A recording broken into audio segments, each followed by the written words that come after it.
Tiruvuru TDP పంచాయతీపై నివేదిక సిద్ధమైంది. కేసినేని చిన్ని దందాల చిట్ట కమిటీకి ఇచ్చారు ఎమ్మెల్యే కొలికపూడి. ఎన్నికల్లో సీటు కోసం 5 కోట్లు ఇచ్చినట్లుగా లెక్కలు వివరించారు ఎమ్మెల్యే కొలికపూడి. కేసినేని చిన్ని మంత్రి లోకేష్ పేరు చెప్పి చేస్తున్న పనులను కమిటీకి తెలిపారు కొలికపూడి. తిరువురులో గంజాయి, మద్యం, రేషన్, ఇసుక దందాలలో కేసినేని చిన్ని పాత్రపై ఆరోపణలు చేశారు. పార్టీ పదవులు కేసినేని చిన్ని అమ్ముకున్నారని కమిటీకి కొలికపూడి ఫిర్యాదు చేశారు. కొలికపూడి ఆరోపణలపై కమిటీకి వివరణ ఇచ్చారు ఎంపీ కేసినేని చిన్ని. కొలికపూడి కోవర్టు అంటూ కేసినేని చిన్ని ఆరోపణలు చేశారు. ఇవాళ చంద్రబాబు దగ్గరకు నివేదిక రానుంది. టీడీపీ దళితుడి వైపా ధనికుడి వైపా అంటూ పార్టీలో ఉత్కంఠ రేగుతోంది. నివేదిక ఆధారంగా చర్యలు ఉంటాయా లేకపోతే మీడియా డ్రామాతో ముగిస్తారా అనే దానిపై చర్చ జరుగుతోంది. ఇదే అంశానికి సంబంధించి పూర్తి డీటెయిల్స్ అందించడానికి విజయవాడ నుంచి మా ప్రతినిధి సతీష్ లైవ్ లో జాయిన్ అవుతున్నారు. సతీష్,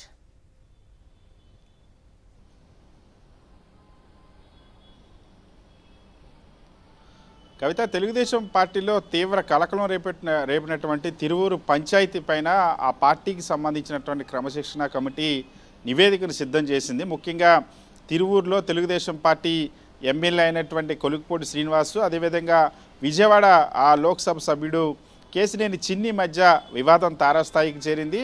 కొలికపూడి శ్రీనివాసు కొన్ని సంచలనమైనటువంటి ఆరోపణలు చేశారు.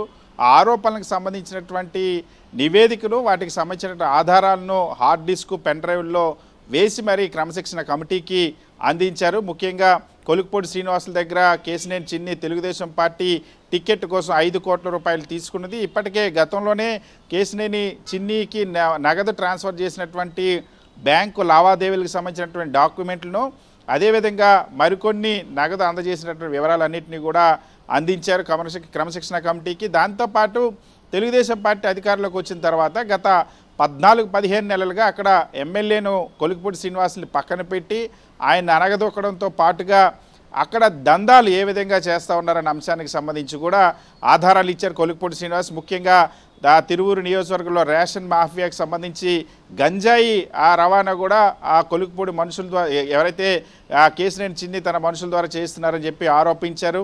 గతంలో పోలీస్ స్టేషన్ దగ్గర కూడా వివాదం జరిగింది. వాటికి సంబంధించినటువంటి ఆధారాలు అందించారు. అదేవిధంగా మద్యం బెల్ట్ షాపులు అక్కడ నడుస్తున్నటువంటి తీరుకు సంబంధించి, అదేవిధంగా ఇసుక అక్రమ రవాణా, రేషన్ మాఫియా, వీటన్నిటిని కేసినేని చిన్ని మనుషులు ఏ విధంగా నడుపుతున్నారన్న అంశానికి సంబంధించి ఆధారాలు అందించారు. దాంతోపాటుగా పార్టీకి సంబంధించిన పదవులు కూడా డబ్బులు తీసుకొని కేసినేని చిన్ని పిఏ స్వయంగా డబ్బులు తీసుకొని అమ్ముతున్నారనే అంశాన్ని ఆరోపించారు. కేసినేని చిన్ని పేకాట ఆడిస్తున్నారని కూడా కొలికపూడి శ్రీనివాస్ ఆరోపించారు. ఈ ఆరోపణలకు సంబంధించి తను చేసినటువంటి ప్రతి ఆరోపణ దగ్గర నా దగ్గర ఆధారాలు ఉన్నాయంటూ కొలికపూడి శ్రీనివాసులు స్వయంగా క్రమశిక్షణ కమిటీకి ఆధారాలను అందించారు. అయితే దానిపైన ఆ గతంలో స్పందించినటువంటి కేసినేని చిన్ని కొలికపూడి శ్రీనివాసులు కోవర్టు ఆపరేషన్లో భాగంగానే ఇటువంటి వ్యాఖ్యలు చేస్తూ ఉన్నారంటూ ఆరోపించారు. క్రమశిక్షణ కమిటీకి అదే విషయం చెప్పారు. కొలికపూడి శ్రీనివాస్ అన్ని ఆధారాలను వివరించడానికి దాదాపుగా 2 గంటల సమయం పట్టింది. కేవలం 20 నిమిషాల్లోనే కేసినేని చిన్ని క్రమశిక్షణ కమిటీ ముందు భేటీ అయ్యారు. అయితే ఆ కమిటీ ఇప్పుడు ముఖ్యమంత్రి చంద్రబాబు ఈరోజు పార్టీ కార్యాలయానికి తెలుగుదేశం పార్టీ అధ్యక్షుల హోదాలో వెళ్ళి అక్కడ పార్టీకి సంబంధించినటువంటి సంస్థాగత నిర్మాణం పైన ఆ సమావేశాలు నిర్వహిస్తారు. ఈ సందర్భంగా క్రమశిక్షణ కమిటీ నివేదిక ఇచ్చింది. సో ఆ నివేదిక ఇవ్వడంతో ఇప్పుడు ఎవరిపైన యాక్షన్ తీసుకుంటారు? దళితుడిపైన యాక్షన్ తీసుకుంటారా, లేదా దందాలు చేసి ధనికుడిపైన యాక్షన్ తీసుకుంటారా అనేటువంటి చర్చ తెలుగుదేశం పార్టీలో సాగుతోంది.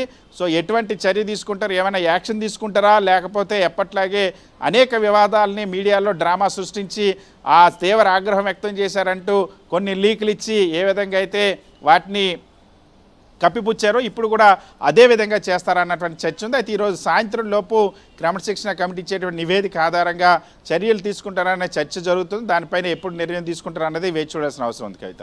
Right Satish, thank you. Sakshi TV ప్రసారాలను నిలిపివేయడం చట్టరీత్యా నేరం. సాక్షి టీవీ ప్రసారాల కోసం మీ స్థానిక కేబుల్ ఆపరేటర్ని వెంటనే సంప్రదించండి.